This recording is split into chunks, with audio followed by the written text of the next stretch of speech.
Bismillahirrahmanirrahim. Assalamualaikum warahmatullahi wabarakatuh. Perkenalkan, nama saya adalah Dr. Siswa Panjang Hermosa, SCP MSI. Saya adalah salah satu dosen dari Universitas Medan Area pada Fakultas Pertanian, Program Studi Agribisnis. Saya dipercaya di Program Studi Agribisnis untuk mengampu mata kuliah metodologi dan teknik penulisan ilmiah. Nah, mata kuliah ini berjumlah 3 SKS, 2 SKS untuk teori, dan 1 SKS untuk responsi. Jadi, mata kuliah ini adalah mata kuliah wajib di program studi agribisnis. Saya menggunakan metode pembelajaran yaitu dengan SCL atau Student Center Learning. Jadi dengan metode ini diharapkan nantinya metode-metode pembelajaran seperti presentasi, diskusi, kelompok, dan contoh kasus dalam pembuatan proposal ataupun judul latar belakang dari agribisnis bisa tercapai dengan baik. Nah, selanjutnya adapun evaluasi dari mata kuliah ini, yaitu ada perbandingan dari persentase, yaitu nanti ada partisipasi 10%, kemudian tugas 50%, UTS 15%, dan UAS 25%.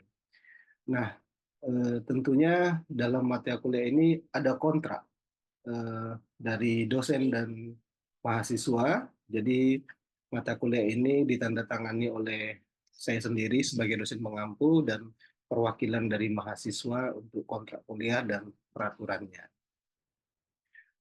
Kemudian saya akan menjelaskan bahwa mata kuliah dari metodologi dan teknik penulisan ilmiah itu mengkaji tentang yang pertama adalah konsep dasar penelitian, kemudian tahapan proses penelitian, kemudian masalah penelitian, kemudian landasan teori dan hipotesisnya, kemudian metode pengambilan contoh, kemudian metode pengumpulan data, skala pengumpulan variabel, juga metode analisa data, metode peramalan, analisis regresi, kemudian analisis konjuin, dan yang terakhir adalah teknik penulisan dengan Mendeley. Jadi memang diharapkan kepada mahasiswa untuk generasi yang sekarang dalam penulisan ilmiah mampu mengoperasikan membuat citasi maupun referensi dengan menggunakan Mendeley.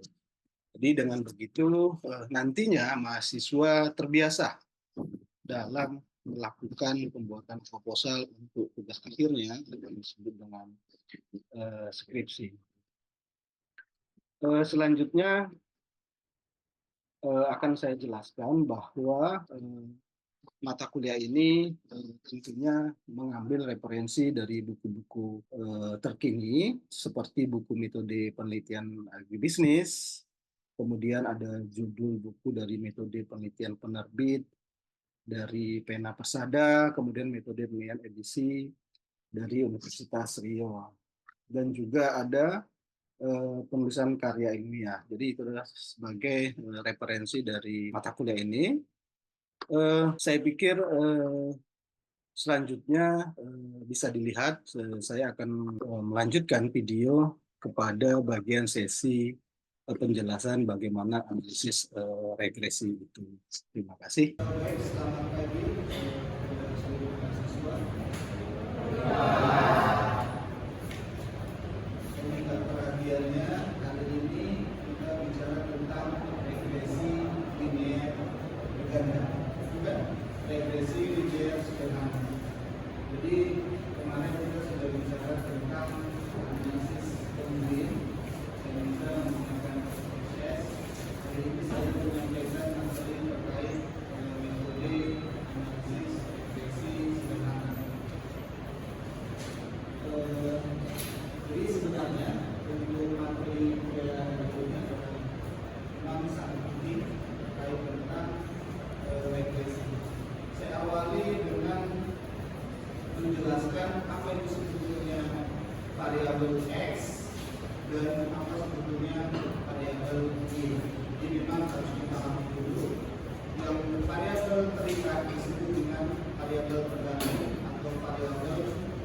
independen suku bunga variabel Y.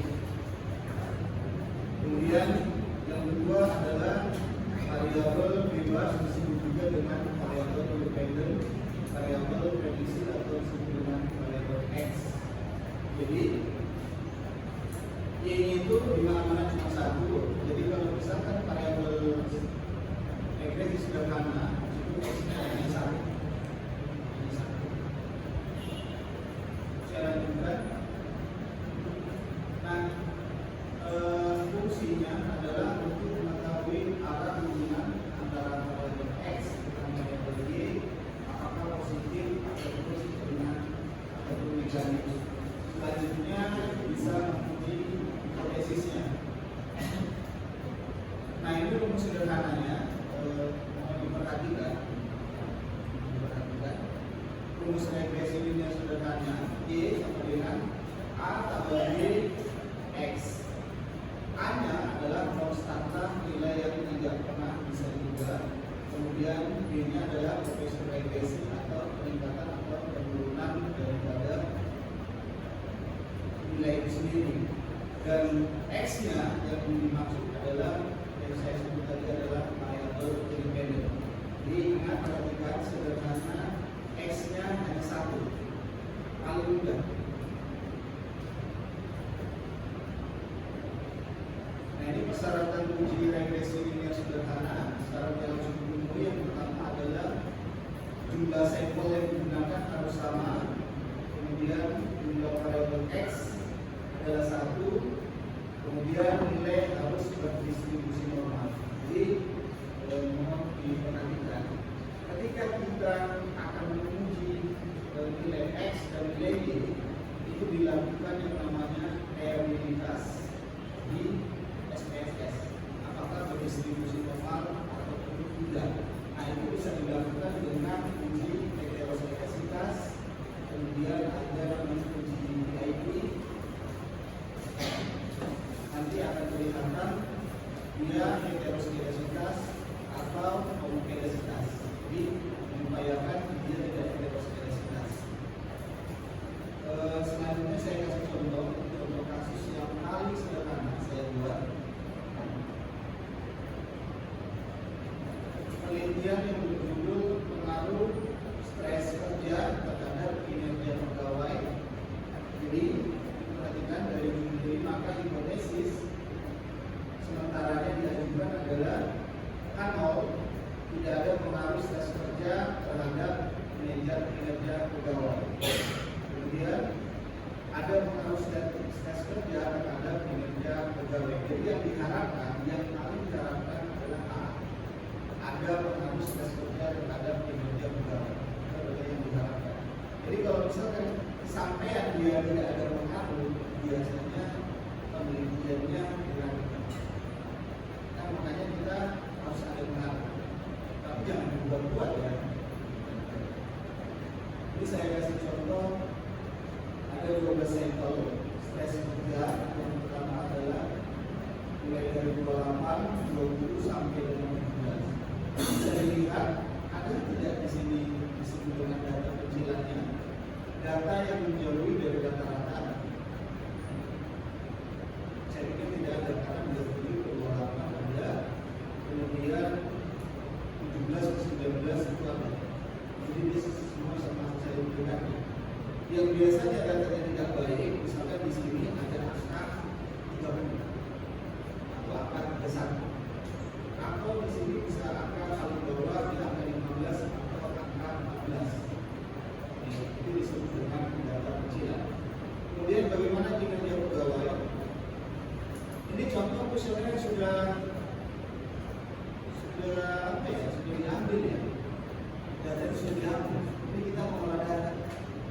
Saya tidak mengajari lagi bagaimana mengambil data di lapangan itu. Kita data sudah diambil. Kinerja pegawai adalah 21. Kemudian yang paling tinggi adalah 28. Jadi sebetulnya data ini diambil dari presentasi. Jadi terserah. Kita sudah bicarakan tentang mengambil data itu bisa menggunakan apa namanya pengambilan sampel yang suka sampai tidak suka 1 sampai 5.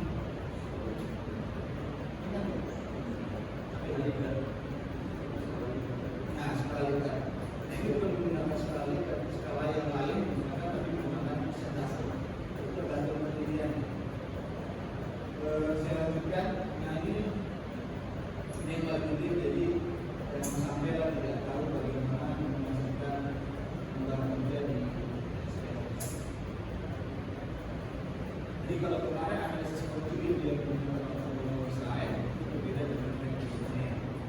Orang ahli bisnis harus paham bagaimana sebetulnya regresi ini.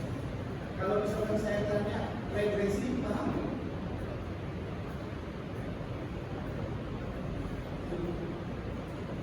Regresi paham nggak? Ini saya masih bicara tentang regresi dengan sebenarnya. Pada dasarnya adalah melihat faktor X, faktor Y,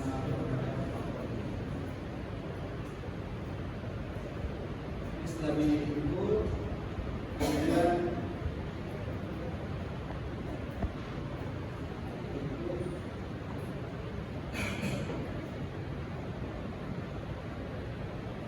next mekanismenya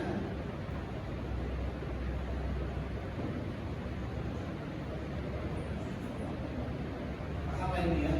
Kan sudah pernah analisis, kemudian regresi, linear, dan di dalamnya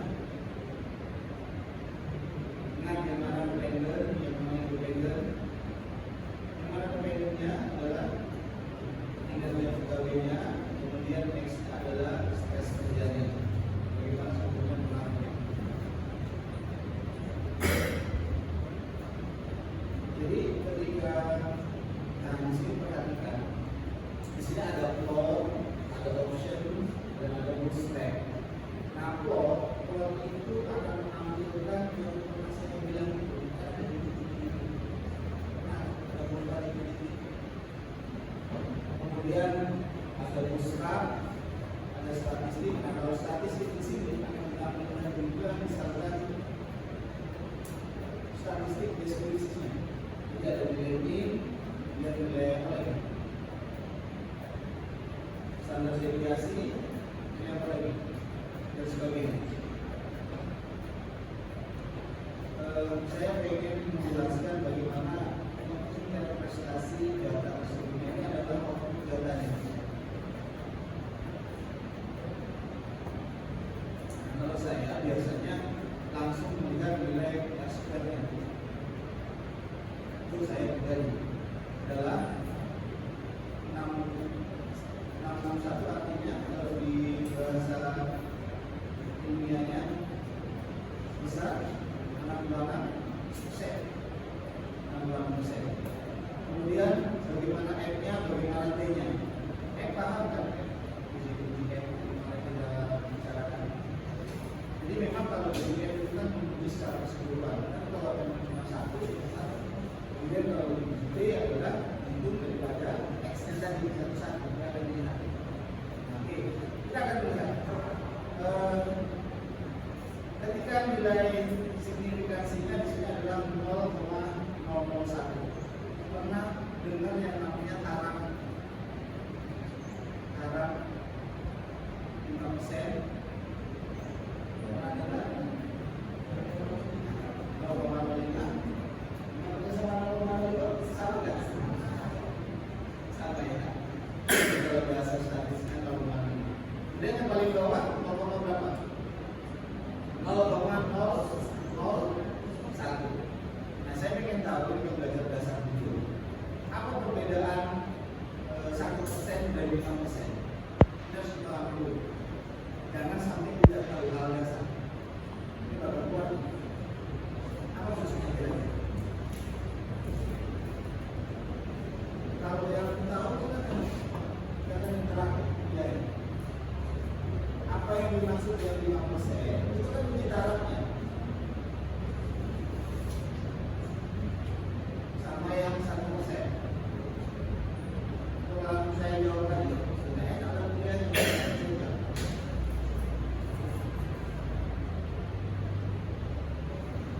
Kalau bisa dalam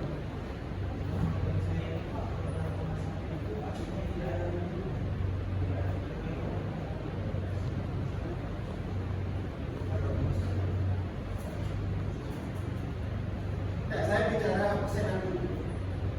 Kan ada uji taraf 5% sama 1%. Disebut dengan 0,5, 0,0, 0,1. Itu pertanyaan saya dulu. Belum masuk ke dalam sini. Kan kita akan melihat nilai signifikansinya ini.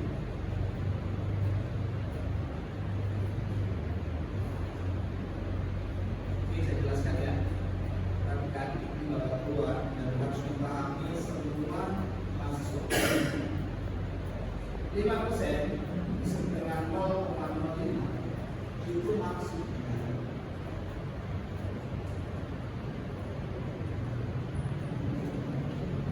tingkat signifikansinya, toleransinya itu 5%.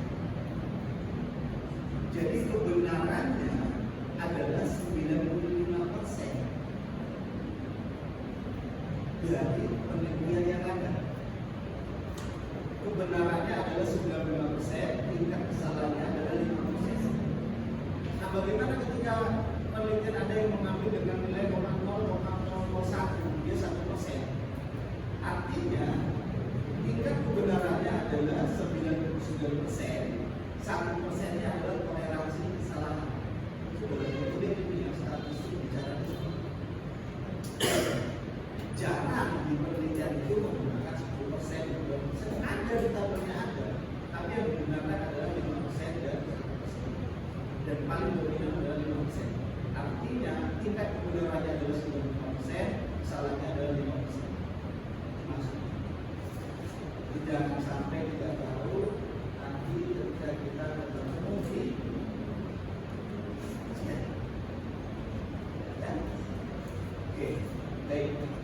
Nah, biasanya tingkat signifikansinya itu kalau misalkan saya bilang 5%, di dalam sini adalah 0,001, artinya apa?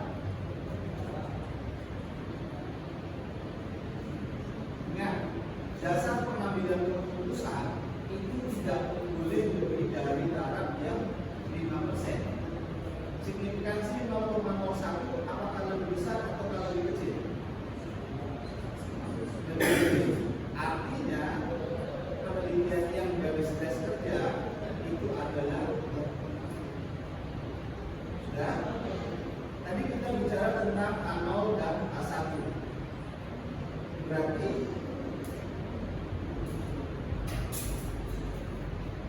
AA diterima ada pengaruh stres kerja terhadap kinerja pegawai dan A0 dolar. Itu yang didapatkan oleh seperti ini pahamnya. Kalau sederhana saya mencoba menjelaskan sederhana mungkin. Kemudian ada uji F dan uji B. Dasar pengambilannya di mana uji F akan saya jelaskan. P itu besar kecil aja ya. P itu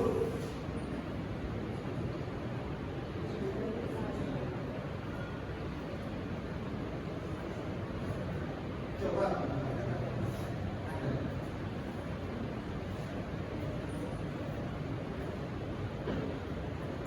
ini dasar kerja sekarang saya jelaskan sepaham. P itu-nya tidak boleh berdasarkan dari rumusan. Yang saya jawab semua itu hanya P.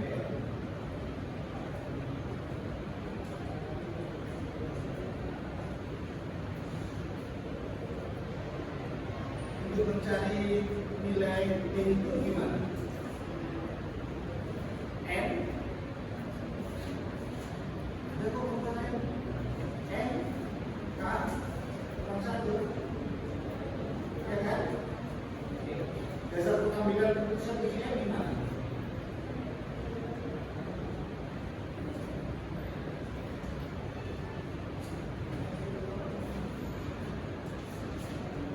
Ada di dalam dua minggu lalu.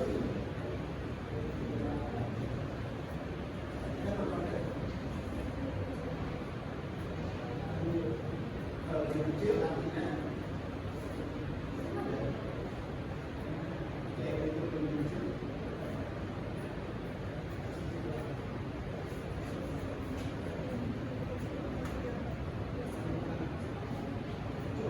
Coba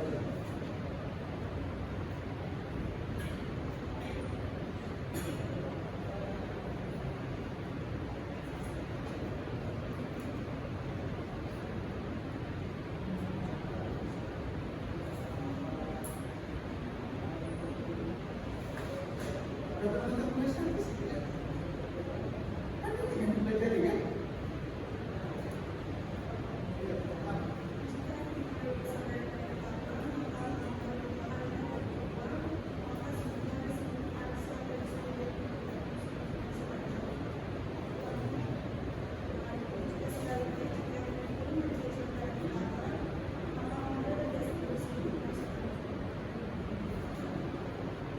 Ingat hasil pengambilan keputusan jika itu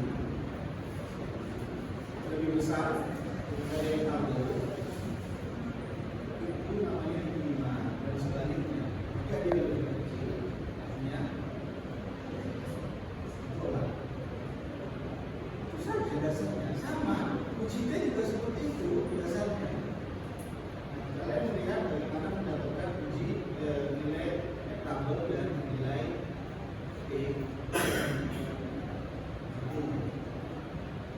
tabel ya, tabel. Jangan berdoa sama orang-orang saya juga namanya tidak tahu ya bahasa siapa. Waktu zaman saya dulu untuk menghitung rancangan-rancangan kelompok itu semua manual. Manual. Tidak ada yang menggunakan tidak ada. Manual satu-satu semua. Zaman saya nggak tahu sekarang, nggak tahu dosen rancangan kelompok siapa yang menggunakan manual atau menggunakan SPSS. Kami dulu semua manual satu-satu. Dia hafal. Baik, saya lanjutkan ya. Pernah dengar nilai konstanta? Konstan? Bisa menjelaskan?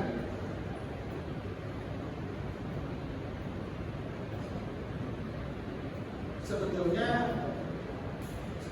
semua itu ada limitnya untuk angka di sini. Tapi kan saya tidak boleh mengatakan langsung. Karena soal dasarnya dulu.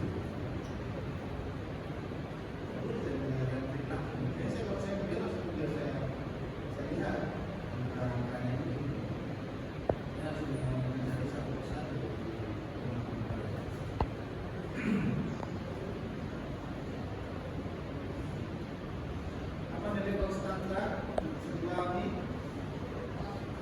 Nilai tetap dan tidak bisa. Oke.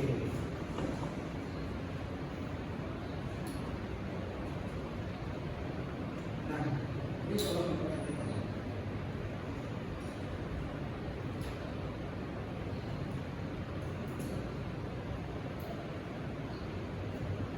Hasilnya ada tiga.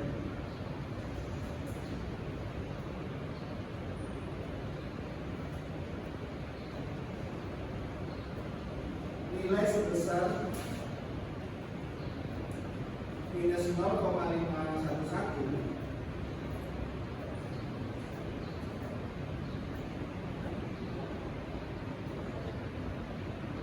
jika negatif, maka mengandung arti bahwa setiap penambahan 1% tingkat stres kerja, maka kinerja pegawai akan meningkat sebesar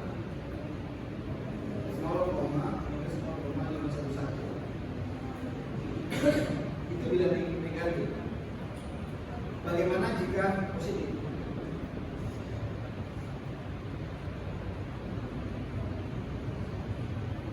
Ada loh, bahan sebelumnya saya kasih pengambilan keputusan negatif dan positif.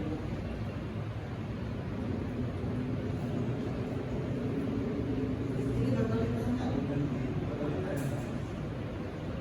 Jika sistem ini bakal ditanya. Ya, lihat bahannya kemarin.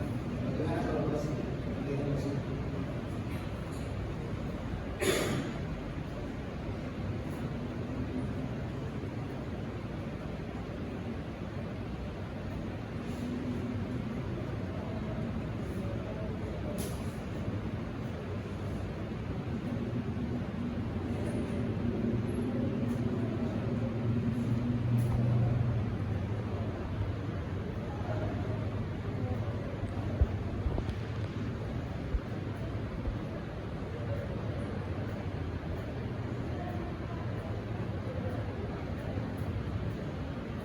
setiap pengurangan 1%, gimana kalau positif?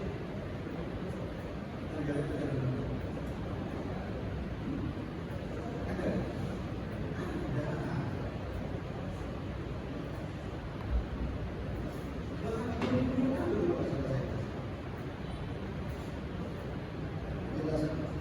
Coba yang disitu aja dulu. Baca.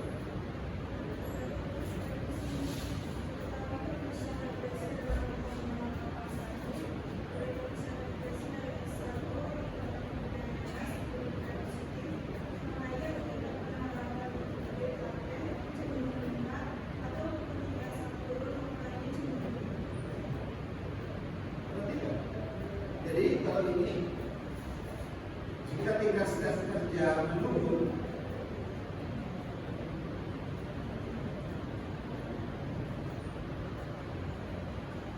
ya kasih tahu ya kalau kayak gitu ya. Nanti saya bisa ngomong sendiri, ini nggak paham, sama-sama bingung gitu nanti. Dan sampai di mana ini.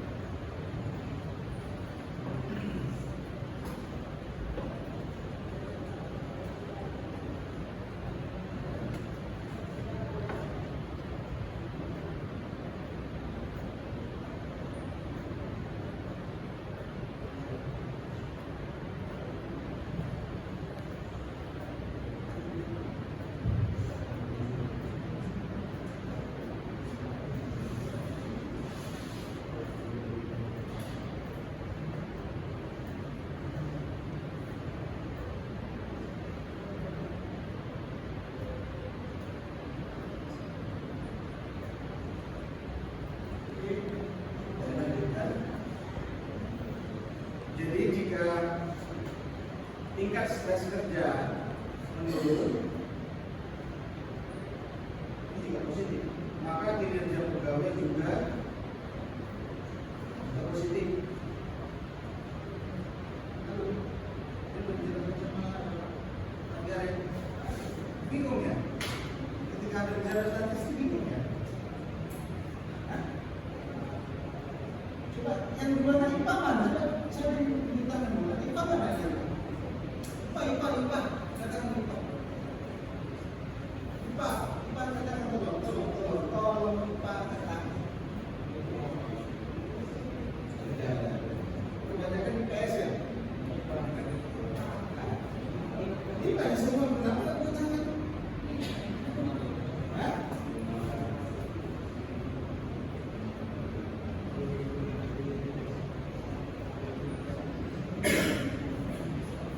Apa belum saya dosennya menjelaskan terkait dengan regresi?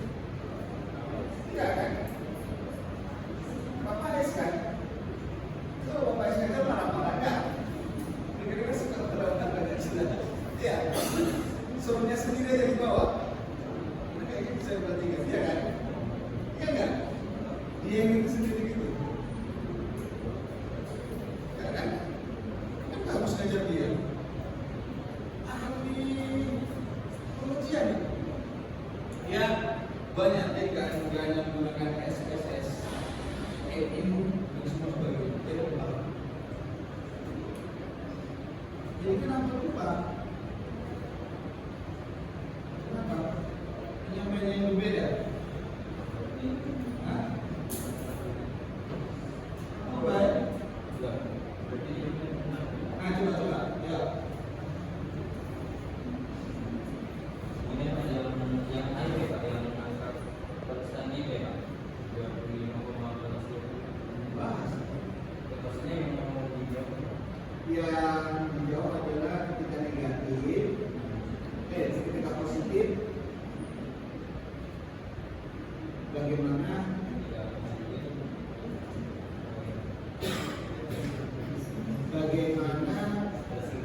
iya, bagaimana pengaruhnya?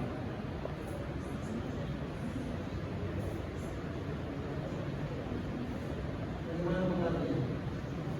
Kan kalau negatif tinggal stres kerja S, ya penambah 1% stres kerja, maka akan meningkatkan kinerja pegawai. Kalau positif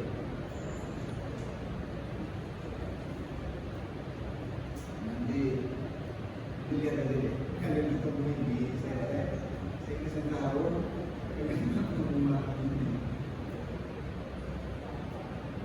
kalau ketemu ini nggak apa-apa. Kalau misalkan nggak ketemu ini, carilah penelitian terkait usaha tadi. Apakah dia ada ketemu MVP, DC rasio, PDP, tapi kebanyakan media akan bisnis bakal mengenal seperti itu. Preferensi konsumen juga memiliki.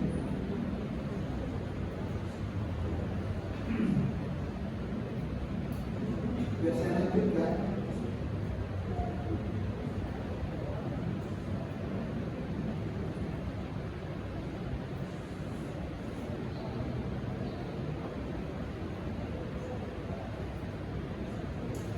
anggaran ada dua yang tadi yang negatif itu ini positif itu bagaimana penjelasan?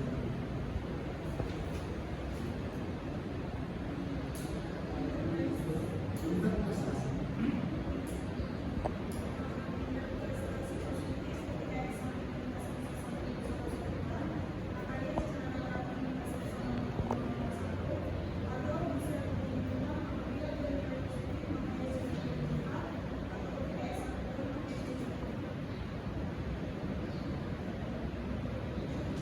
Dari sana.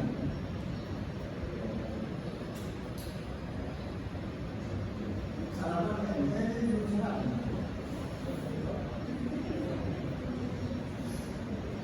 Saya ini. Memang dia menjawab dengan lebar juga. Ya, memang dia. Kami main.